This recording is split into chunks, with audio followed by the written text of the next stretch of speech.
Shabbat Shalom à toutes et à tous. Aujourd'hui, lecture de la paracha Mishpatim, chapitre 21. Et voici les statuts que tu leur exposeras. Si tu achètes un esclave hébreu, il restera 6 années esclave et à la 7e, il sera remis en liberté sans rançon. S'il est venu seul, seul il sortira. S'il était marié, sa femme sortira avec lui. Si son maître lui a donné une femme, laquelle lui a enfanté des fils ou des filles, la femme, avec les enfants, appartiendra à son maître et lui se retirera seul. Que si l'esclave dit « J'aime mon maître, ma femme et mes enfants, je ne veux pas être affranchi », son maître l'amènera par devant le tribunal, on le placera près d'une porte ou d'un poteau et son maître lui percera l'oreille avec un poinçon et il le servira indéfiniment. Si un homme vend sa fille comme esclave, elle ne quittera pas son maître à la façon des esclaves. Si elle lui déplaît et qu'il ne la réserve point à lui-même, il la laissera s'affranchir. Il n'aura pas pouvoir de la vendre à une famille étrangère après l'avoir déçue. Que s'il la fiance à son fils, il procédera à son égard selon la règle des filles. S'il lui en adjoint une autre, il ne devra point la frustrer de sa nourriture, de son habillement, ni du droit conjugal.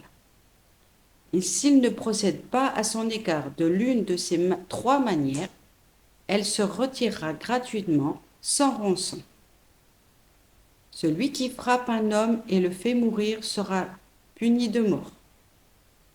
S'il n'y a pas eu guet-apens et que Elohim seul ait conduit sa main, il se réfugiera dans un des endroits que je te désignerai. Mais si quelqu'un agissant avec préméditation contre son prochain le tue de guet-apens du pied même de mon autel, tu le conduiras à la mort. Celui qui frappera son père ou sa mère sera mis à mort. Celui qui aura enlevé un homme et l'aura vendu, si on l'a pris sur le fait, sera mis à mort. Celui qui maudit son père ou sa mère sera puni de mort. Si des hommes se prennent de querelle et que l'un frappe l'autre d'un coup de pierre ou de poing sans qu'il en meure, mais qu'il soit forcé de s'aliter, s'il se relève et qu'il puisse sortir appuyé sur son bâton, l'auteur de la blessure sera absous. Toutefois, il paiera le chômage et les frais de la guérison. Si un homme frappe du bâton son esclave mâle ou femelle et que l'esclave meurt sous sa main, il doit être vengé. Si pourtant il survit 1 jour ou 2, il ne sera pas vengé, parce qu'il est sa propriété. Si des hommes ayant une rixe, l'un d'eux heurte une femme enceinte et la fait avorter sans autre malheur, il sera condamné à l'amende qui lui fera infliger l'époux de cette femme et il la paiera à dire d'expert.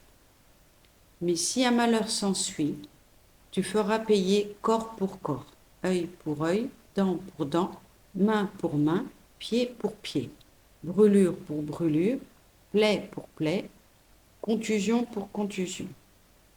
Si un homme blesse l'œil de son esclave ou de sa servante de manière à lui en ôter l'usage, il le renverra libre à cause de son œil. Et s'il fait tomber une dent à son esclave ou à sa servante, il lui rendra la liberté à cause de sa dent. Si un bœuf heurte un homme ou une femme et qu'ils en meurent, ce bœuf doit être lapidé et il ne sera point permis d'en manger la chair. Mais le propriétaire du bœuf sera absous. Si ce bœuf était sujet à heurter, déjà antérieurement, que son maître averti ne l'ait pas surveillé et qu'il ait fait périr un homme ou une femme, le bœuf sera lapidé et même son maître mérite la mort. Si toutefois une amende lui est imposée, il paiera la rançon de sa vie selon ce qu'on lui aura imposé. Si un bœuf heurte soit un garçon, soit une fille, la même loi lui sera appliquée. Si un bœuf heurte un esclave ou une esclave, on paiera à leur maître une somme de 30 cycles et le bœuf sera lapidé.